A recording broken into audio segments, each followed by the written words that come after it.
jeruk anu geus asak, gula cai mineral saperluna, mesin blender. Cara nyieun es jeruk. Kumbah sadaya bahan jeung piceun kulitna.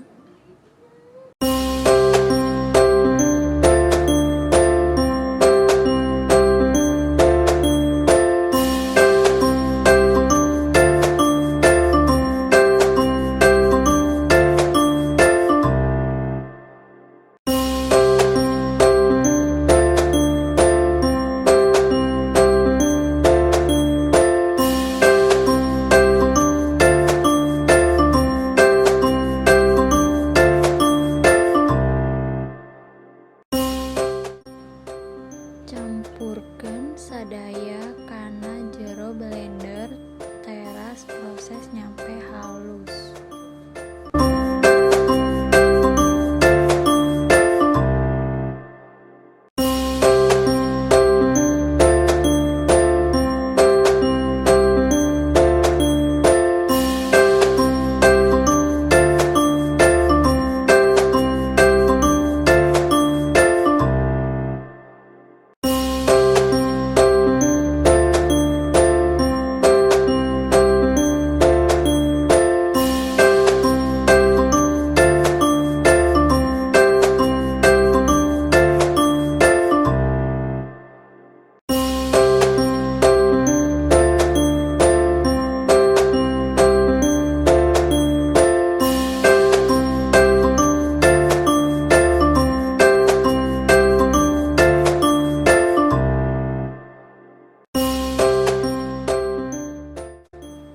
Saring, teras asupkeun kana gelas.